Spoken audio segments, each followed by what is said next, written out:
Salut tout le monde, alors aujourd'hui nous allons revenir sur un film d'horreur que j'attendais particulièrement en ce début d'année, c'est le film Scream 6, suite directe de l'épisode sorti en 2022.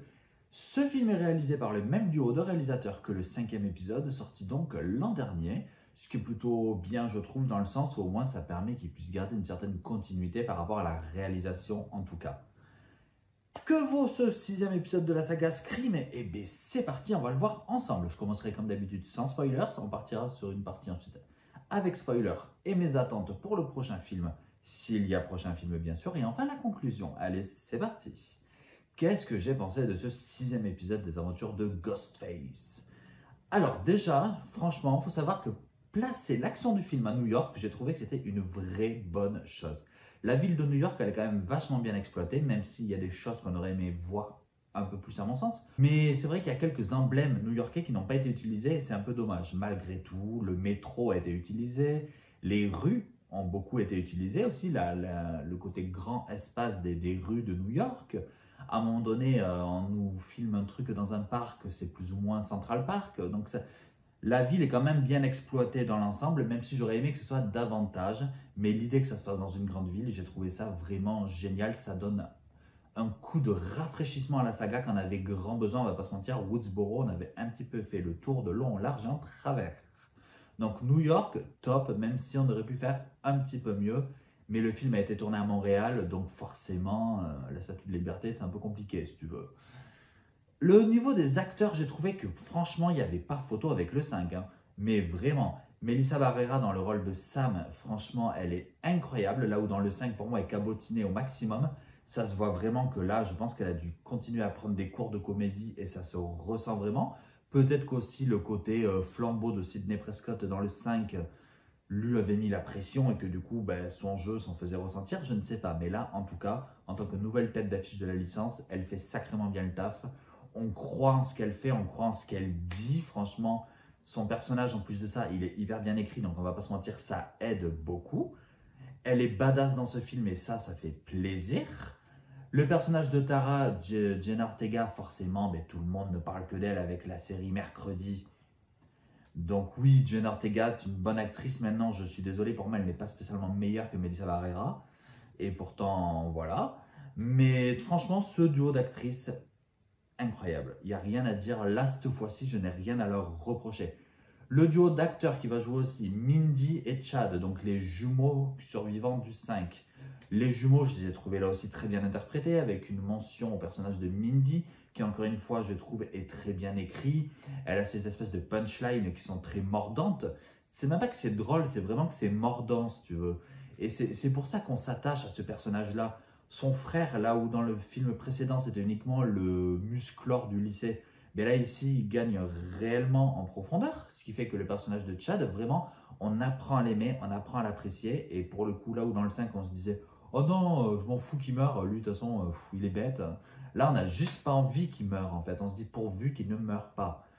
Le Ghostface de ce film, je ne parlerai pas de l'identité, je parlerai vraiment de ses attaques. J'ai trouvé vraiment qu'il était violent, j'ai trouvé qu'il en était vraiment beaucoup plus dans l'action par rapport à d'habitude. Et ça fait plaisir, de toute façon, on le voit bien dans la bande-annonce. Hein. Tous les moments où il apparaît sont de vrais moments de tension, où on est là. Vraiment, ça fonctionne très bien. Le personnage de Gale, il est là, à mon sens, sans être là. C'est ma façon de voir les choses. Je trouve que pour ce film, elle aurait pas été là, ça aurait plus ou moins été pareil. C'est mon point de vue. Je trouve que sa présence dans le récit n'apporte pas grand-chose. Le retour de Kirby, là aussi, j'ai vraiment bien aimé. Hayden Panettiere, elle est charismatique, elle est incroyable. J'adore l'écriture qui a été choisie pour le retour de son personnage. Enfin, je trouve que le cliffhanger, ou plutôt le climax, est un petit peu loupé, non pas au niveau d'action, mais au niveau de la révélation. Et c'est maintenant pour ça qu'on va passer dans la partie avec spoilers. Alors, revenons d'emblée sur ce climax. Le pourquoi du comment, ça va être effectivement la famille de Richie, le tueur du 5, donc son père, son frère et sa sœur, ces trois tueurs du coup qui vont se liguer du coup pour venger la mort de leur frère. Et alors certes on ne le voit pas arriver, ça nous prend vraiment par surprise, donc le côté on s'y attendait pas, là oui c'est très bien fait, surtout que le personnage de la sœur est censé être mort depuis le début du film. Donc là, vraiment, ça fonctionne. On s'y attendait pas, bravo pour la révélation. Maintenant, est-ce que la révélation en elle-même, elle est intéressante? Pas vraiment. Le coup de la famille vengeresse, voilà, on avait eu la mère de Billy dans le 2, ça fonctionnait, mais parce qu'elle était toute seule. Mais là, quand tu as toute ta famille qui se ramène, avec le recul, je me dis quand même, ouais, c'est un peu lourd, quoi. Ils ont mis le frère et la sœur pour justifier qu'il y ait 3 Ghostface et pour que ça. Waouh, il y en a 3, c'est la première fois, c'est génial, ça c'est vrai. Mais ça fait un peu pchit, quoi. Le fait que jusqu'au bout, on nous fasse croire que ça puisse être Kirby, ça j'ai vraiment adoré. Mon mec à côté me disait non, je ne veux pas que ce soit elle parce que ce serait vraiment enfoncer une porte ouverte. J'ai dit oui, mais avec une bonne justification, ça peut clairement bien passer. Malgré tout, ce n'est pas elle du coup. Et je suis bien content d'ailleurs qu'elle survive à la fin parce que vraiment pour moi, Kirby doit continuer à être dans la licence. Je pense qu'on n'a pas du tout assez exploité ce personnage. Le climax, comme je l'ai dit, il est bourré d'action. Ça m'a plu. J'ai adoré tout ce qui s'y passe. Par contre, c'est juste les révélations, encore une fois, qui m'ont dérangé. Tout l'aspect mythologique qui a été fait par rapport au premier film de la saga, j'ai trouvé que c'était génial, franchement, on va pas se mentir, mais qu'une fois qu'on a la révélation du tueur et du pourquoi, du comment, ben au final, on se dit que c'est inutile parce que c'est un hors-sujet total. Vraiment, ils sont là pour venger du coup Richie et ils disent que du coup, ils ont pris les anciens masques, machin, pour faire hommage à leur fils qui était passionné de Ghostface. Je trouve que l'excuse, elle est complètement tirée par les cheveux pour relier le fait que c'est la famille de Richie qui veut le venger et on a utilisé tous les aspects mythologiques de la saga. Pour relier les deux points, je trouve que c'est un petit peu what the fuck. Vraiment. Et c'est dommage parce que jusqu'au bout, on s'attend vraiment à quelque chose qui est lié à la mythologie Scream, mais au final, pas du tout. Donc ça m'a vraiment dérangé. Le nombre de survivants, là aussi, c'est assez ridicule. Chad qui se prend au moins 25 coups de couteau et il est encore vivant. Alors oui, c'est un hommage à Dewey à la fin du 2, et je suis d'accord sur le fait qu'effectivement, Dewey aussi dans le Scream 2, il est laissé pour mort en plein milieu de la nuit dans une salle et au final, on le retrouve au petit matin alors qu'il était censé se vider de son sang. C'est un peu gros qu'il ait survécu toute la nuit. Là aussi, c'était pas crédible à l'époque. Donc oui, là, Chad qui survit, c'est pas forcément moins crédible que Dewey dans Scream 2. Maintenant, j'en ai marre, effectivement. J'en ai marre de tous ces personnages qui se prennent 25 coups de couteau et qui survivent. Mindy, quand elle est dans le métro, qu'elle se fait poignarder, ça aussi, j'ai trouvé ça ridicule. Pourquoi? Parce qu'en fait, on nous montre vraiment que le tueur, certes, il n'a pas le temps de la tuer. Donc vraiment, il lui donne un coup de couteau et vite, il s'en va. Mais excuse-moi, s'il avait réellement volonté de la tuer, il aurait donné un coup de couteau et clac, clac, tu vois. Il aurait remonté juste en haut du bide, en fait, pour l'éviscérer, si tu veux. Et là, c'est pas le cas, il lui donne juste un petit coup de couteau dans le bide. Me sortez pas que s'il y avait réelle volonté du tueur de la tuer, parce que je n'y crois pas. Ce n'est pas crédible, je trouve. Donc ça, là, c'était un peu bidon. C'était vraiment un coup de couteau pour histoire de, elle s'est fait poignarder, quoi. Mais sinon, ça, voilà. Le fait que quand on connaît l'identité des tueurs, que ce soit des enfants les trois quarts du temps, on se dit c'est pas crédible. Là aussi, avec l'espèce de bodyguard qui sert de petit ami à Gale, qu'il jette le corps alors que le gars il doit faire plus de 100 kilos et que c'est quand même les ados, c'est des gringalets, quoi. Donc c'est un petit peu gros qui bazarde un corps comme ça. C'est un petit peu gros aussi, toutes les fois où le tueur, il s'en donne à cœur joie alors que c'est des adolescents qui sont sous le masque. Donc ça démystifie un petit peu tout le côté action du film quand on sait qu'il y avait deux adolescents sous les masques. Et c'est dommage. L'attaque de Gale, je l'ai trouvé absolument extraordinaire. Je me suis vraiment dit, là, cette fois, ça y est, ils vont nous tuer Gale. Et Dieu merci, ils ne l'ont pas tué. J'ai trouvé ça très bien. Cette scène, elle est absolument dantesque, elle est incroyable. Et pour moi, c'est la scène du film. Même si Gale, hormis cette scène-là, ne sert pas à grand-chose, hein, on va pas se mentir. Elle a vraiment été mise là pour dire on a gardé un lien avec l'ancienne saga. Hein. C'est mon humble avis, même si, encore une fois, sa scène, elle est majestueuse. Avec à la fin quand elle dit ne dites pas à Sydney que je suis morte, j'ai trouvé ça génial. Mais vraiment c'était tellement touchant. J'ai aussi adoré la façon dont on a justifié l'absence de Sydney. Le côté elle est partie se mettre à l'abri parce que maintenant elle a une famille, du coup elle veut plus affronter ça.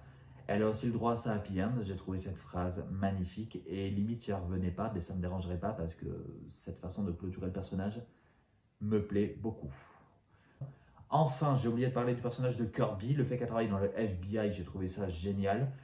Sa présence à l'écran est plutôt vachement bien dosée. Et le fait qu'elle dise maintenant je suis devenue entre guillemets une chasseuse de Ghostface, j'ai adoré, mais vraiment, c'était très intelligent ça. Donc voilà, Je vais finir cette partie spoil avec mes attentes pour Scream 7. Forcément, je vais devoir spoiler une partie du 6. Ce que j'attendrai de ce 7, ben, ce serait ou pas que Sydney revienne. Si elle ne revient pas, forcément, j'attendrai que la mère des sœurs, donc la mère de Sam et Tara, revienne. Ce serait vraiment génial et je pense vraiment que ça ferait encore une fois un lien avec Scream 3 où il y avait le frère de Sydney. Donc j'attends vraiment ça. J'attends qu'il y ait au moins une des personnes qui s'est fait poignarder, notamment Chad, qui est au moins une de ces personnes qui soit en fauteuil roulant ou avec des béquilles à vie ou qui ait des séquelles irréversibles, parce que ce serait quand même un peu plus crédible, on va pas se mentir.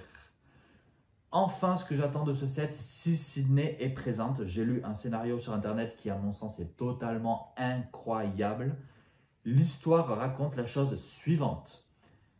Lors de la scène d'opening, Sam et Tara se font attaquer par un Ghostface.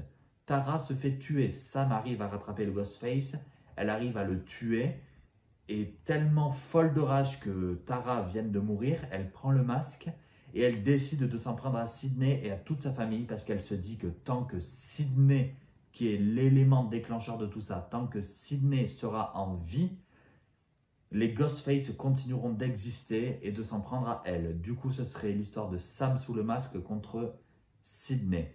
Et dès le début, du coup, on connaîtrait l'identité de Ghostface, donc vu que ce serait Sam, mais malgré tout, déjà, ça changerait la donne et ce serait une espèce de chasse à l'homme absolument incroyable.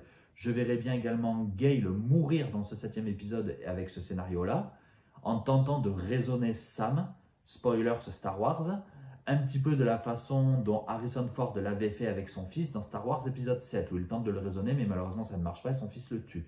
Mais je verrais bien Gale faire pareil avec Sam, mais ça ne marche pas, Sam la tue. Ça serait une mort incroyable pour Gale, qui tenterait du coup d'aider son ami Sydney, mais qui malheureusement dans un dernier élan n'y arriverait pas. Voilà ce que je rêverais de voir comme scénario pour le 7e épisode. En conclusion, ce Scream 6, oui, je l'ai trouvé incroyable, je n'ai pas peur de le dire. Il est largement meilleur que le 5, qui pour moi était plus un spin-off qu'autre chose. Il est pour moi peut-être aussi bon que le 2 et le 3, mais pas aussi bon que le 1 et le 4. Voilà à peu près où je le situerai dans la saga si je devais refaire mon classement aujourd'hui. Enfin, j'avais oublié de parler de l'opening du film. J'en ai pas parlé parce que l'opening pour moi elle est réussie, elle est maîtrisée. Mais voilà, elle est juste bonne, on est dans la moyenne haute de la saga. C'est clairement pas la meilleure, mais c'est clairement pas la pire. Donc, allez voir Scream 6, c'est vraiment un vrai bon film d'horreur qui dépoussière un petit peu la licence. Ça, c'est une vraie bonne nouvelle. Ça fait du bien. Est-ce que j'ai envie de voir un 7? Bien sûr que oui. On sent que les réals, cette fois-ci, ils n'avaient plus ce côté film de commande qu'ils avaient avec le 5 et que là, ils avaient les mains totalement libres et ça fait plaisir à voir et laissez-leur les mains libres pour Scream 7 parce que franchement, ça peut être vraiment super sympa si c'est comme le 6. Donc c'est un très bon moment, je vous encourage à aller le voir et surtout, dites-moi ce que vous en avez pensé si vous l'avez vu. Voilà, c'était mon avis sur Scream 6, j'espère qu'il vous a plu. N'hésitez pas à liker si vous avez aimé le film. Si vous avez aimé cette vidéo également d'ailleurs, n'hésitez pas à vous abonner si ce n'est pas encore fait. Enfin, n'hésitez pas à commenter et à critiquer, parce que critiquer c'est bien, mais en version originale c'est toujours mieux. Allez, salut!